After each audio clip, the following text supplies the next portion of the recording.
If you've grown up believing that the boogeyman looks a certain way, acts a certain way, and is found in certain places, then you're in for a nasty surprise when you discover the truth. Those with the deepest darkness within them often look no different to you nor I. And those who commit the most atrocious acts are often the people you would suspect the least. What do you do when you come face to face with pure evil, but it doesn't look the way you thought it would? How do you really spot a serial killer? This is the case of the unsuspecting predator and the serial offender, your Kobus Geldenhuys.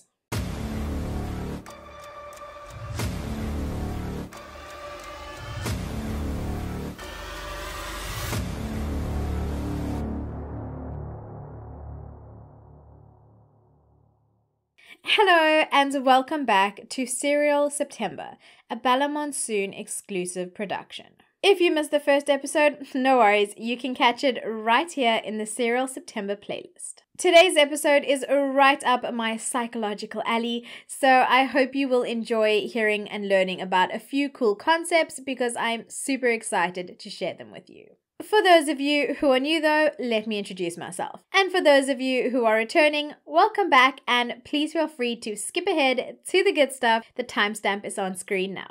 So here it is in a nutshell. I'm a mental health professional who just so happens to be obsessed with makeup, true crime, and uncovering the motives that drive people to do what they do. So what this means is that every single week I post a brand new video looking at a real life crime from a psychological viewpoint. During these episodes, I also try to share psychological concepts and knowledge that you may or may not be aware of in an easy to understand format.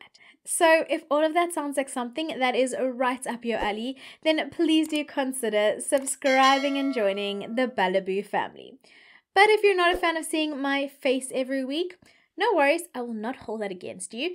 You can find me for my sister podcast, Murder and Mayhem, South African True Crime, available on all major streaming channels. So just a quick disclaimer for today's episode. Today's episode contains material citing murder and assault. As always, I mean absolutely no disrespect to any of the victims mentioned nor their families. The purpose of this video is to shed further light on the heinous crime that was committed, whilst spreading further awareness of the psychological nature of the narrative. As always, this episode has been thoroughly researched by myself and includes real-life accounts, video and images where available of individuals involved directly in the case. So, let's get into it. Kobus Geldenhuys was born in 1967 in Benoni, Johannesburg. He would come to be known to many as Kobus during his lifetime, and so that is how I will be referring to him for the remainder of this video. Kobus was an only child, and his parents kept very much to themselves, to the extent that he didn't even know how long they had been married, or even the years that they were born. Yeah, that's pretty much how things were in the home. And so he grew up in a conservative Afrikaans household, with a family that was typical of many others at the time. By that, I mean religion was incredibly important, corporal punishment was the norm, and the family was conventional in many ways. However, the major difference in his home, as opposed to many other God-fearing Afrikaans households of the time, was that his mother was in charge, and she was the one who wore the pants. Not incredibly common during this time period or even in this area. She was also known, according to later court documents, to be somewhat of a zealot, and she believed that her home was in some way possessed by the devil. According to a family member, when Kobus was around 2 years old, his mother would claim that little men told her that she must kill him. She had then claimed that Satan himself was attacking her, and so she had contacted clergymen to drive him out of her home. And whilst his mother was one way, his father was the complete opposite. He was more subservient and introverted. Both of his parents, however, could be considered as being quite unaffectionate towards him as he matured. This particular upbringing would have an impact on Kobus, perhaps in far more ways than one could possibly imagine. But I'm getting ahead of myself. Kobus grew up a quite well-behaved child, according to his parents. He, however, was lonely, with not many friends or social interactions. Although there was not much affection for the most part between himself and his mother, the bond that the two shared was extremely strong. Yeah, I know it sounds a little bit contradictory, so let me explain what I mean. His mother was everywhere, and in every part of his daily activities and actions. Even when he had the opportunity to leave the house and go on school camps, known as voortrekker camps, his mother would insist on accompanying him. She frowned upon him having friends and those type of interactions. As a result, he often felt extremely isolated, rejected, and lonely. To add to those feelings, he would also become sick in grade 5, and he ended up missing most of the school year. His mother, of course, was not having that, and she insisted that he repeat the year. Not an illogical request in hindsight, but to Kobus, this was the year that everything would begin to change. It started off small, with him beginning to steal, often just petty theft and sometimes money from his mother's purse. Then one day, on the rare occasion where his mother had left him home alone, she had returned to find him pleasuring himself, an activity that was forbidden in their home. She was livid and he was punished severely. Keep in mind, he was 12 years old at the time. His behavior also grew erratic, and in grade 7, although he had made prefect, he ended up failing that year. But he was promoted to high school anyways, based on his age. Yeah, not the greatest reason, but anyways. And so, high school, which he completed at a trade school, was fairly uneventful. Family life was as it had always been. His mother was domineering, but also detached. One strange activity, though, that she engaged with Kobus in, but only once he had reached adolescence, was wrestling. And that was really the sum of their interactions. Besides when she was telling him that women were evil and sinful and that he should stay away from them. She would also insist that he was to keep his door open whenever he was in the bathroom, whether he was using the toilet or bathing. This was so that she could make sure that he was not pleasuring himself, as any type of sexual activity was wrong and punishable according to God. But we'll talk more about that, those interactions, and the possible ramifications a little bit later. After matriculating, with the bare minimum, mind you, Kobus applied to the Navy, but he was turned down. His mother loved to show him off to anyone and everyone, so securing him a good job would have been a goal for her, first and foremost. He had then applied to the post office as well as the South African police, but was once again met with rejection. Quite a typical pattern in his life at this point. And so, with his mother's insistence, he had applied to become a police officer of the railway, and was accepted. Shortly after he began working there, he received the invitation to join the Navy. But as he was already contracted and in another job, he had to pass up that opportunity, much to his dismay. Although he did not care much for this job, it would open up the path to his later destructive actions. It was also during this job that he would travel overseas often, and it was there that he was exposed to a variety of pornography, much of which was not available in South Africa at the time. And here, away from his mother, he was able to build up not only a substantial collection of such videos and magazines, but also he had the opportunity to visit nightclubs and other social places.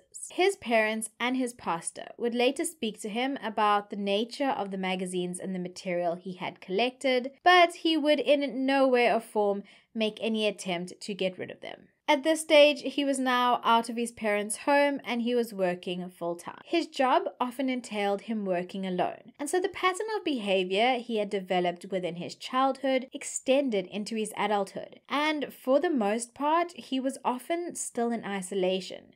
To an extent. He would be described by all who knew him as somewhat of a loner, an introvert, a man who kept very much to himself and didn't really make any friends. In 1989, though, whilst at church with his parents, he met the girl he later planned to spend the rest of his life with, Nadine. She had an intellectual disability, but that didn't bother Kobus in the least, and the two fell in love.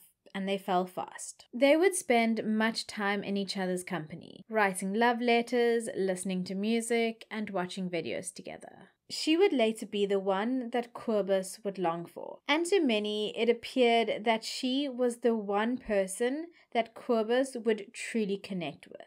Their relationship was wholesome and full of love, and that extended to the bedroom too. Violence played no role or part there. Although their relationship was thriving, Kobus lacked ambition, and he didn't really have the drive to apply for certain positions or to try and gain promotions. This unfortunately did not sit well with Nadine's father, who expected him to do more, to provide a better home for his daughter, and to achieve bigger goals. Kobus was at this time performing the duties of a regular policeman, with an industry-issued firearm, as the railway police had been incorporated into the South African police. Nadine's father, however, wanted him to sit for a sergeant examination. Kobus did not have that goal in mind, as already being surrounded by more people than usual and working within the townships of Alexandra was taking its toll on him. And so he would soon turn to some less sanctioned methods of relieving stress and achieving some excitement in his life. On the morning of the 12th of May 1989, Kobus was at his parents' home in Benoni, playing video games. However, he soon grew bored and decided to entertain himself in another way. No, it's not what you're thinking. He took a ladder and placed it against the wall of the garage outside. He then climbed onto the roof of the garage and jumped down into the neighbor's backyard. Initially, he wanted to steal something, as he often did just for kicks. But at that precise moment, he saw the housekeeper exiting her room. 21-year-old Franciwa Tunzi screamed when she saw this unknown man in the yard. He promptly pushed her back into her room. He hit her in the stomach in an attempt to keep her quiet, and whilst he was attacking her, he tore at her clothing. She kept fighting for her life, and so he proceeded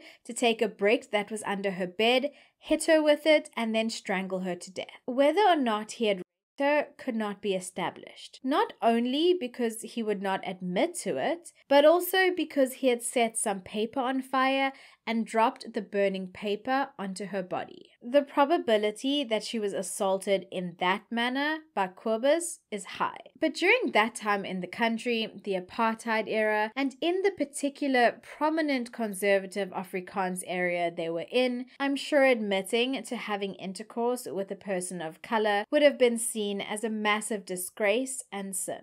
I mean, if forcing yourself upon someone and then killing them was not bad enough as it was. But I digress. In April of 1990, he asked Nadine to marry him. She said yes. Kobus and Nadine were then set to be married in October of 1991. However, after Kobus and her father had become embroiled in an argument one night over the phone, her father had called the entire wedding off. Yes, this was still the era where the man of the house had the final say. Her father was sick of Kobus's lack of ambition, and what he said went. I mean, in hindsight, without knowing it, it was the best decision he ever made for her. But it was at this point that Kobus's behavior would begin to spiral. Kobus was living in the police barracks in Norwood. On the evening of the 2nd of November 1991, he grew bored whilst watching television and decided to go for a walk. He had then passed an apartment building, Grantwood Close Flats, and he had noticed an open window. Noticing no one around to watch him, he had then climbed through the open window. He had stolen 13 CDs, climbed out, and returned to his room. For him, the act of stealing was the opportunity to feel something. But, like many serial offenders, his desires escalated. The following evening, he decided to have some fun again. This time, he went no further than the block of flats right next to his barracks. He entered through an open window again. Yes, people of that time were a lot less guarded than they are now. And once inside, he had stolen 4 CDs, a CD player, and 2 speakers. It was later alleged that he gifted the CD player and CDs to his ex-fiancée Nadine, whom he was still very much in love with. On his way out, he then saw BMW car keys on the table, and so he decided to take the car too. But Grand Theft Auto was not his thing, so he took it on a joyride and returned that night to the barracks with it. Keep in mind it had been reported stolen, but yet he still parked it in front of a building teeming with police right by the police station. Yeah.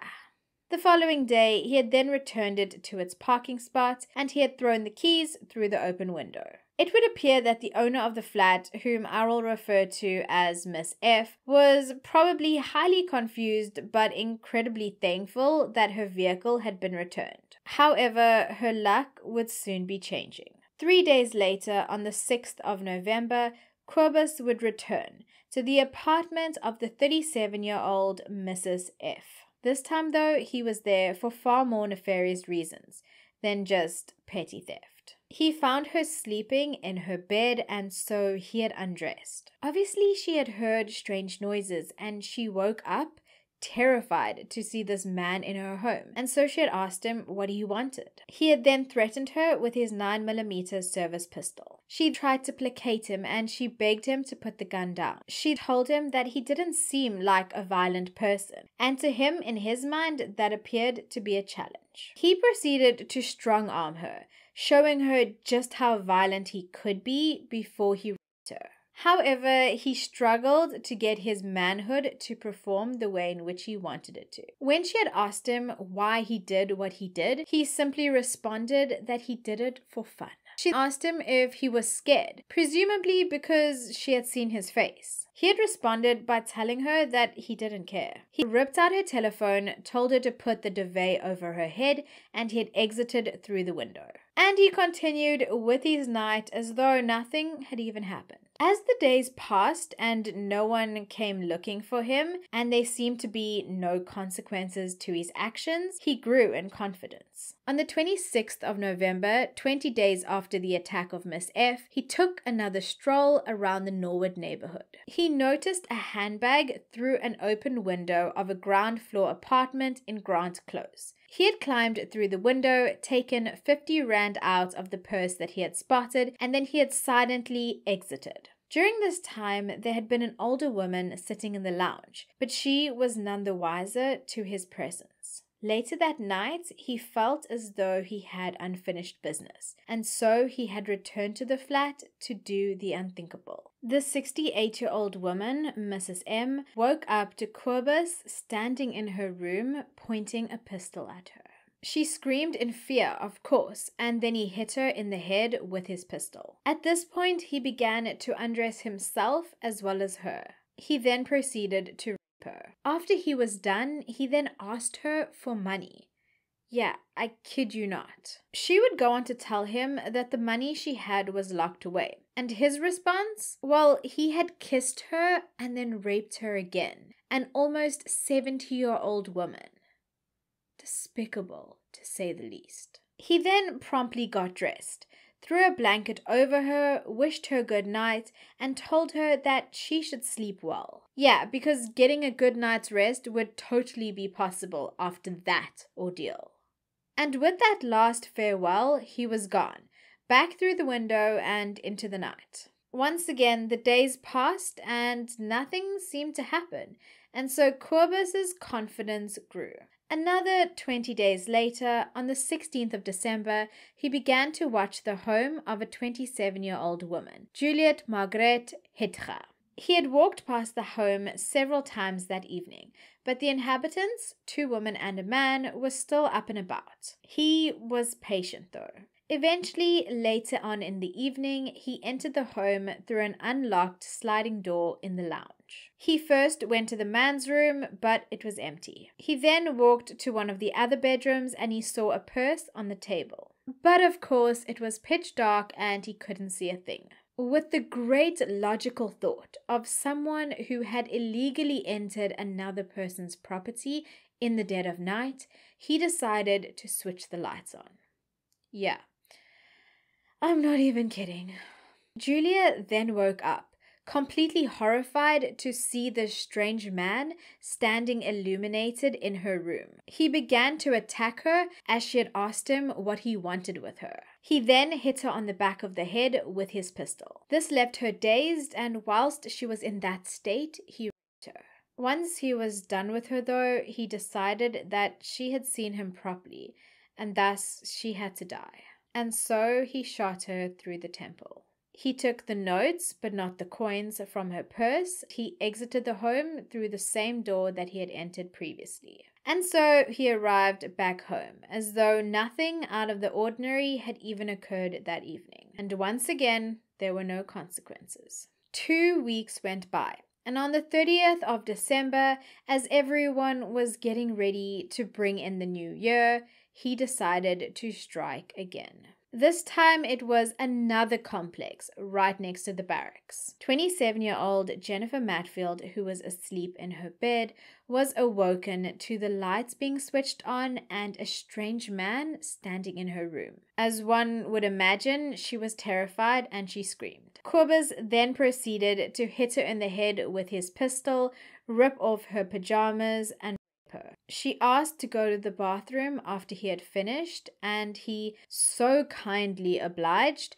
but on the condition that he accompanied her. He then instructed her to take a bath, which she did. He then dressed himself and stood in the door of the bathroom, smoking a cigarette. In his mind, he already knew that she was as good as dead, as she had seen his face properly. He pulled out his pistol, quite calm and collected, and as she turned away in fear, he shot her in the back of the head and left. Her body was discovered in her bathtub by her flatmate the next day. Although no one had come seeking him up until this point, he didn't realize that he had slipped up. Police officers on the Matfield crime scene found not only fingerprints but footprints, leading from the block of flats to the wall that separated the barracks from the complex. They also found fresh footprints on the barracks side of the wall, and so a mold was taken. Look, technology was definitely not near as advanced as it is today,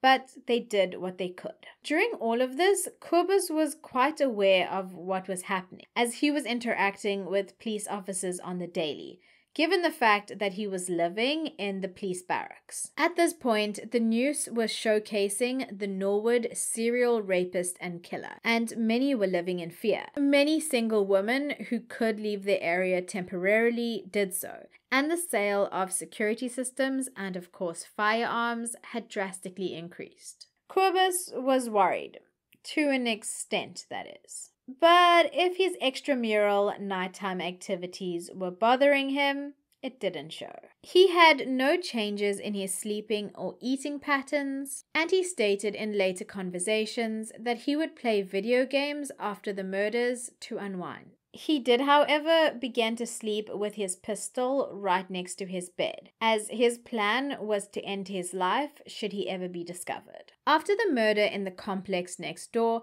all the men in the barracks were ordered to assemble and have their fingerprints taken. This was after detectives suspected that the murderer could be someone in the barracks. Kobus would later state that at this point he allegedly decided that when the time came, he would give himself up. But for some reason or the other, no one arrived to take the fingerprints. And without yet another consequence, Kobus would continue his reign of terror in the months to follow. For 4 months, he was inactive. In later statements, he would say that during these months, he was able to control that thing within him. Whether or not this is true and there are other cases, we cannot know.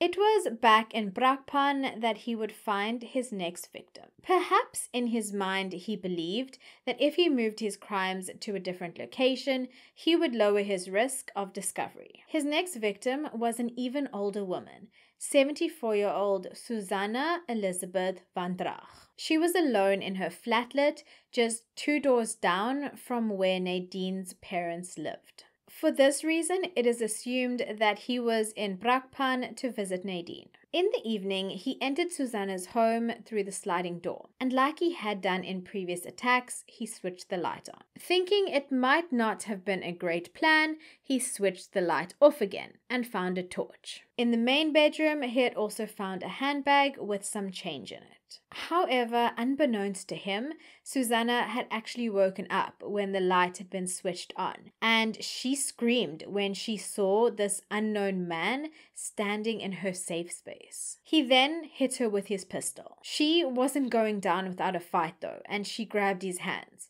He shot her in the face. Things had veered far from the plan he perhaps had in his mind. He had spent 3 hours sitting in the lounge before he left the crime scene. His reasoning was that he was worried someone would have heard the shots, and so he didn't want to be seen walking around the neighborhood. Although Kobus was not yet a person of interest, in the background, much like the case I discussed last week, the police were making interesting connections and headway. The case of the Norwood attacks was being handled by Warrant Officer Miles, who was stationed at the Norwood Detective Unit. He was convinced that his suspect was a resident in the Norwood barracks, and that thought was quite distressing to him, seeing as though that would mean that the perpetrator was one of his colleagues. The only issue was that the news of the case and its progress was trickling down through the barracks, and Kobus caught wind of the situation. He thus opted to play it safe, in his eyes at least, and he requested a transfer back to his parents' hometown of Benoni. His transfer was granted, and in no time at all, Kobus was back in the East Rand. On the 15th of July 1992, Kobus was back to his first modus operandi, climbing over a few fences into his neighbor's yard. This particular neighbor had a 16-year-old daughter, Veronica. Kobus had spotted an open door at the back of the house, almost an invitation for him to enter, and as he had approached it, Veronica had come outside. Extremely confused and scared, she had asked him what he was doing in their yard. He then pointed his pistol at her, she screamed, and she ran inside. He followed her, caught up with her, and of course her strength was no match for a grown man. He dragged her to the bedroom, removed her top, and instructed her to remove her jeans. She obeyed his orders, terrified. She then asked him what he wanted yet again. She had responded and told him that there was money in her mother's room, and she asked him if she could put a gown on so she could go and fetch it. He refused, and so she went in the state that she was to her mother's room, where she took 150 rand from the cupboard and gave it to him. After he had received what he wanted financially from her, he had then proceeded to try and take what he wanted from her. But he could not manage to complete the deed. However, he did climax in any case. After he was done with her, he shot her in the forehead. He then picked up the ballistic casing and made his way out of the home. But before he did that, he made sure to take the 6 rand in coins that was sitting in a purse in the lounge. So as I mentioned, the previous cases were being investigated by the Norwood Police Department. This case, however, was investigated by a different police department as it had occurred in a different area. In a stroke of luck, however, the pathologist, Dr. Vernon Kemp, who performed the autopsy on Veronica Taylor, was the same man who performed the post-mortems on the victims of the unknown Norwood perpetrator. He noticed similarities and had a suspicion that the same person who was responsible for those deaths was also responsible for Veronica's death. And so the different police departments got in touch with one another and shared their intel. And that was when there was a major break in the case. It was as a result of these investigations that the records of enlisted police officers were checked, in particular for those who had been transferred to the East Rand in the past month. That narrowed down the potential perps to 2 individuals, but Kobus was not considered the main suspect, as his blood group differed to the DNA found on the scene. You see, on the scene, the fluids tested came back as O positive, but Kobus's blood group was A positive. Right, so I'm sure at this point you may be a little bit confused. But don't worry, I will explain super soon. On the 21st of July 1992, Captain Miles went to the Internal Stability Unit in Benoni where Kobus was stationed. He fully intended to speak to the other man on the list, but in another twist of fate, that man happened to be out on duty. But you know who was there? Yeah, you guessed it. Kobus. Kobus heard the news that Captain Miles was coming and, quite sneakily might I add, swapped out his service pistol for another from the armory. During their meeting, he appeared nervous and refused to answer whether he had heard of Veronica's murder, even though it occurred close to his parents' home. He was then questioned about the Norwood murders, but once again refused to answer. Captain Miles then took possession of Kobus's weapon and arrested him.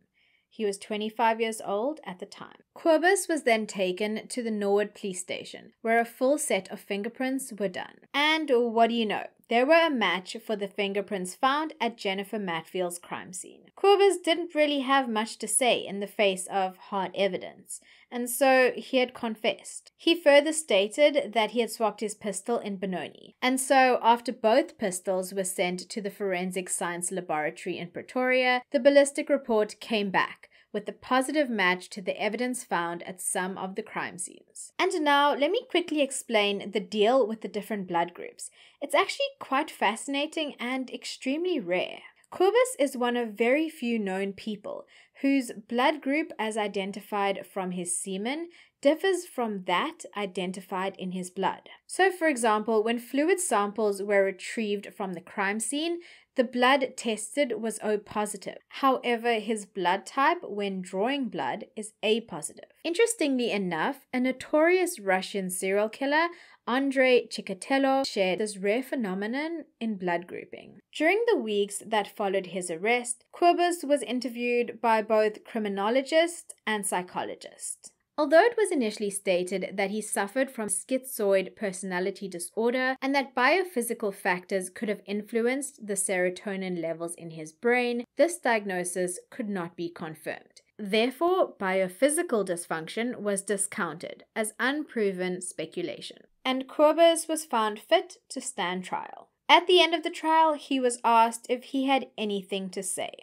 He did. He stated that he knew he was a sinner, and he asked people to forgive him. The consulting criminologist on the case, the infamous Irma Labashkochny, would say that these regrets, however, were stated in a cold and distant tone, and so she doubted their sincerity. She asserted her belief that should Kobus ever be freed, he would, without doubt, commit the same offenses again. On the 24th of September 1993, Judge R. Kluter sentenced Kobus Geldenhuys to 5 death sentences for the murders, 3 life sentences for 12 years for robbery, and 35 months for theft and for using a vehicle without the owner's permission. Unfortunately for others, but fortunately for him, the death sentence was abolished before he faced the noose. And so he still remains in jail to this day, serving his sentence. At this point, there's so much to unwrap and discuss around this case in order to aid understanding a little bit more about the mind behind the macabre.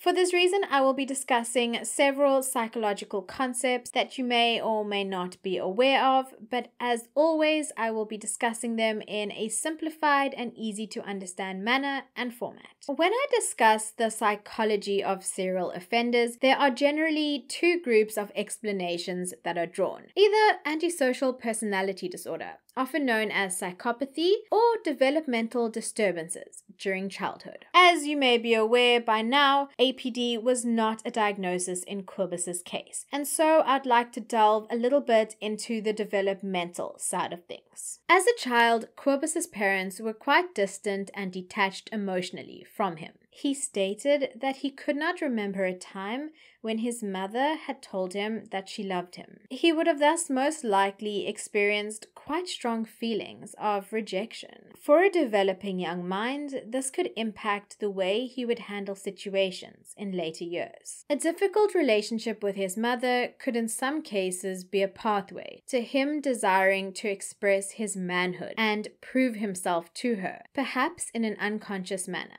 The idea of Freud's Oedipus complex comes to mind. The Oedipus complex, in plain terms, describes feelings of a boy wanting to replace his father and possess his mother.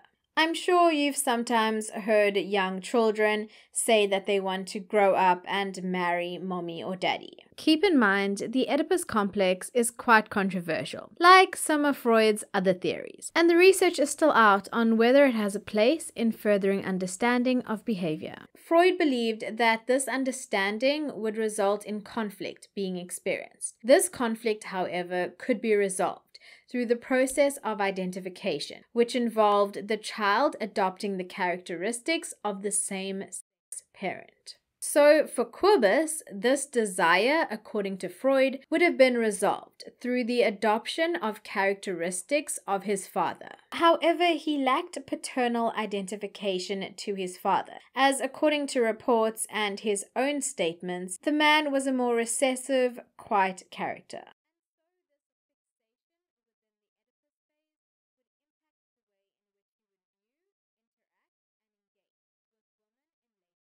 His family did not discuss sex or sexual matters. That topic was taboo. So when he did eventually begin to show and feel an interest in girls, he was scared of what would happen. Adult material sells a narrative of a fantasy world where domination, power, and control is not only possible, but encouraged in many cases. Kobus's fascination with this adult material could also have acted as an aid to developing a fantasy world with scenarios that should and would normally never occur in real life. And then, to that, add some of Freud's theories. Freudian theory would suggest that on a subconscious level, he probably experienced the desire to express his manhood and prove himself to his mother.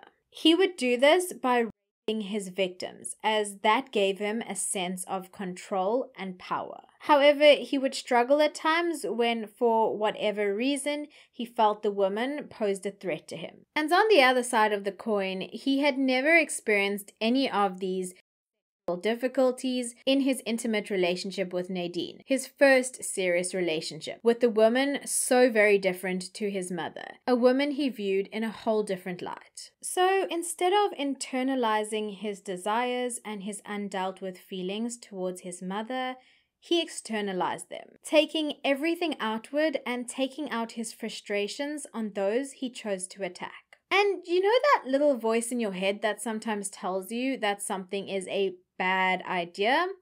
Well, his little voice was just not that loud. It's actually part and parcel of another psychological theory by the infamous Freud too, one that is often mentioned when discussing serial killer cases. And this is the concept of the id, ego, and superego. In a nutshell, the id is the primitive and instinctual part of the mind that contains sexual and aggressive drives, along with hidden memories. Although the id is thought to be present at birth and remains the almost childlike part of the mind for the years to follow, as the individual grows older, they develop their ego and superego. The id demands immediate satisfaction of the most basic wants and needs. And the ego, although interested in seeking pleasure and avoiding pain, wants to achieve this in a realistic manner. And it largely accomplishes this due to the development of the superego, which operates as a moral conscience and the part of a person's mind or personality that instructs them on how to behave based on learned morals and values. Still with me? Let me give you a scenario to explain it further. Let's imagine you are sitting in traffic. You're on your way home after a long day at the office, and you're just dreaming about getting out of your work clothing, soaking in the tub, or flopping on the couch and watching Netflix. But instead, here you are, stuck behind bumper-to-bumper traffic. And just as it becomes your turn to feed into the highway or take that off-ramp, you are cut off by a vehicle that comes zooming up the emergency lane that was not made for it, mind you, and slips in so quickly in front of you, so fast that you end up having to slam on your brakes. At this point, you're fuming, and your first thought is to get out of your car and scream some expletives at this driver. That's your id at work. But instead of getting out of your vehicle, you may vocalize some choice words, but you stay put. That rational thought is your ego at play.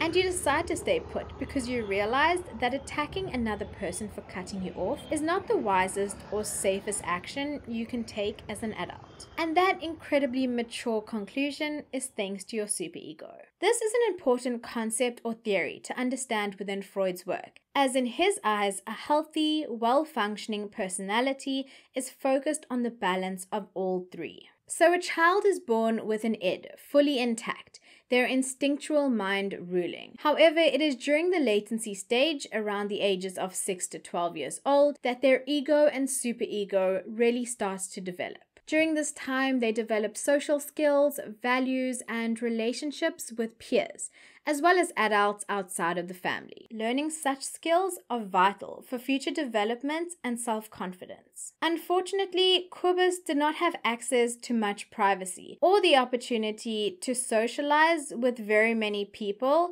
outside of his family, besides his opportunities that he would get at school. So for a large part, his social skills were stunted and limited. His mother did not approve of his friends, and she believed that friendships with girls would tempt him into having sex.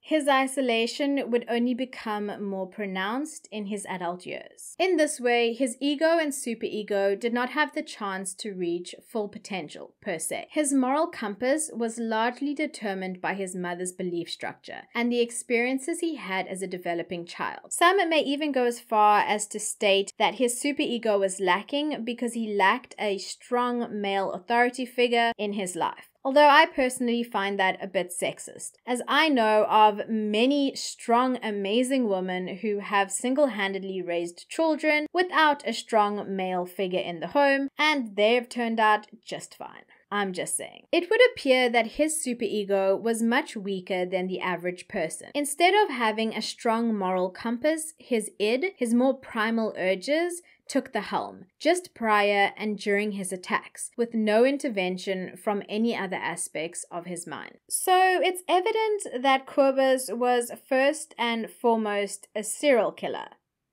right? Well, yes, I guess, according to the widely accepted definition. But there is the question of whether his initial desire to rape his victims led to murder, or if murder was on his mind all along. Did his sexual urges and fantasies ultimately give way to his violent tendencies? Or did he commit the murders simply to avoid being caught, for his own self-preservation? Although he never spoke of specific motives, other than saying that he did what he did for adventure as a way to escape boredom, it's evident that he held long-term fantasies, something he has in common with many other serial offenders. In his mind, in the perfect blueprint he constructed, things played out perfectly. But in real life, things don't always go according to plan. Sometimes he did not manage to climax or even penetrate his victims. Sometimes they fought back,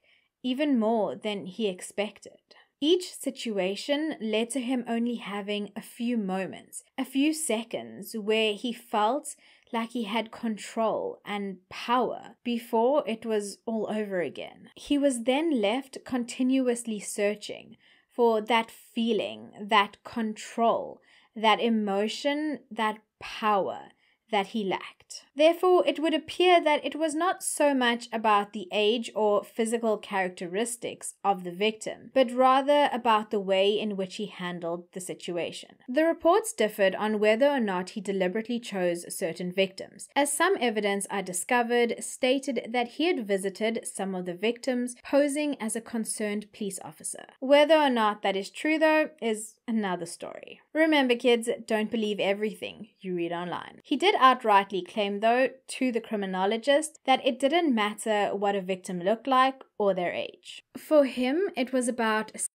gratification and cementing his masculinity. His behavior with his victims was erratic, to say the least. Often he would offer them a cup of coffee or give them a blanket, and in one case he even offered to run a bath for one of his victims. He would later state, however, that he would only rape the woman because he was armed. He said that if he didn't have his weapon with him, he wouldn't have felt as strong. In his own words, having access to a gun gave him the guts to carry on. Renowned clinical psychologist and criminologist Gerard Labuschagne would attest to Kobus being void of emotion, gaining some sort of feelings from the criminal acts he committed. And he would go on to state that the thing he enjoyed most about the murders he committed was the star-shaped indentation that his pistol left on the forehead of his victims. Charming. Whether he was primarily a serial rapist who ended up killing to cover his tracks, or whether murder was always in his agenda, it's irrelevant in the bigger picture. He still existed as a member of the police, a group of individuals who were supposed to protect and serve. He assimilated into their space without detection. He appeared like any other person you would pass on the street. If you looked at him, you would never imagine the depths of darkness that existed within his mind. And if you were his chosen victim, you would have never even seen it coming.